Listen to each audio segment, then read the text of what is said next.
لکھت جان ایلیا۔ میں اس وقت جو کچھ بھی لکھنا چاہتا ہوں اگر وہ نہ لکھوں تو اس سے کیا فرق پڑے گا؟ کوئی بھی فرق نہیں پڑے گا۔ لکھنے میں بھی وہی ہے جو نہ لکھنے میں ہے۔ تو پھر سب لکھنے والے یہ بات جانتے ہوں گے کہ لکھنے میں کچھ بھی نہیں دھرا۔ اتنا کچھ لکھا جا چکا ہے، اس کا آخر کیا نتیجہ نکلا؟ وہ سب کچھ جو سوچا جاتا ہے اور وہ سب کچھ جو چاہا جاتا ہے، آخر اس کا حاصل کیا ہے؟ اگر میں نے کوئی بات ایسی لکھی جو پسند کی جائے تو اس سے فائدہ، اور اگر میں نے کوئی مطلب اس طرز سے بیان کیا جس کی داد دی جائے تو اس کا حصول۔ اور پھر یہ کہ ہم جب سفید سوچتے ہیں تو سیاہ دیکھنے میں آتا ہے، جب دھنک کی طرف ہاتھ بڑھاتے ہیں تو دھول ہاتھ آتی ہے۔ اجالے لکھو اور اندھیرے پڑھو تو آخر اجالے لکھو ہی کیوں؟ اچھائی کہو اور برائی سنو تو آخر اچھائی کہنے کی ضرورت ہی کیا ہے؟ ہاں، یہ سچ ہے کہ انسانوں کا حق چھینا جا رہا ہے اور ہر طرف ایک دھاندلی مچی ہے۔ تم اس پر چیخ اٹھتے ہو، میں پوچھتا ہوں کہ تمہارے چیخنے سے کیا ہوگا؟ چیخے وہ جس کے سینے میں دم ہو، اور پھر یہ کہ تم اپنی جان ہلکا کر کے آخر کر بھی کیا لوگے؟ تمہارے بس میں بھلا ہے کیا؟ میری سمجھ میں آج تک یہ بات نہ آئی کہ قلم گھسنے والے اپنے آپ کو لوح و قلم کا مالک کیوں سمجھتے ہیں؟ تمہاری مانتا کون ہے؟ تمہیں گردانتا کون ہے؟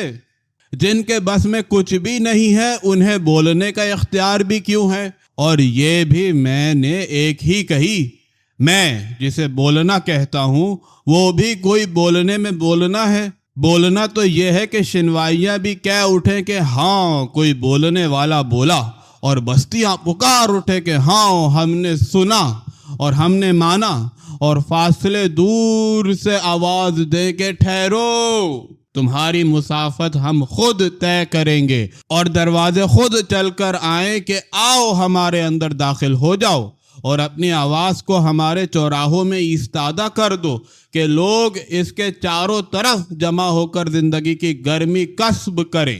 پر ایسا بولنا خوش وقتی اور خوش باشی کا بولنا نہیں ہے، یہ اس سچ کا بولنا ہے جو بولتا ہے تو پھر کوئی نہیں بولتا۔ ہم سب جھوٹ بولتے ہیں، اور اگر کوئی سچ بولتا بھی ہے تو سچ بولنے کی طرح کہاں سچ بولتا ہے؟ ہاں، میں نے ان لوگوں کو دیکھا ہے جو سچ بولنے کے دعوے دار ہیں، وہ اس طرح بات کرتے ہیں جیسے کوئی انکہی کہنے والے ہوں، اور بات یہ ہوتی ہے کہ انہیں کچھ کہنا بھی نہیں ہوتا۔ یہ سچ نہیں بولتے، سچ بولنے کی دھمکی دیتے ہیں اس لیے کہ ان کا منہ سونے اور چاندی سے بھر دیا جائے، اور ہوتا بھی یہی ہے۔ اگر تم ان میں سے کسی کو دیکھو تو کہو گے کہ یہ کوئی انسان ہے یا دمبا؟ جو سچ کا دکھ سہتے ہیں اور جو اس دکھ کا بوجھ سہارتے ہیں، ان کے بدن پر دمبوں کی طرح چربی نہیں چڑھتی۔ فاقہ کشوں کی بستی میں تمہیں جو آدمی فربا دکھائی دے اس کے سلام کا بھی جواب نہ دینا کہ اس کا وجود پوری بستی کے حق میں ایک بدترین بد اخلاقی ہے۔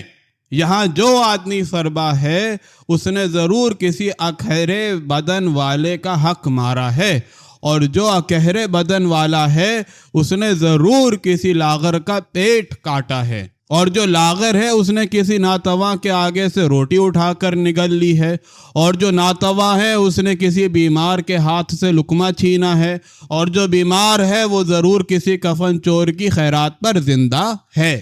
اے بھائی، سچ تو یہ ہے کہ ہم سب کی زندگی دھاندلی اور دھوکے کا دھندا ہے۔ جو لوگ غریبوں اور محنت کشوں کا نام لے کر اپنے گرد مجمع لگاتے ہیں، ان کی باتوں میں نہ آنا اور نہ ہمارے لکھے پر جانا کہ ہم سب جھوٹے ہیں۔ جن کا حق چھینا گیا ہے ان کو بس اپنے ہی اوپر بھروسہ کرنا ہے۔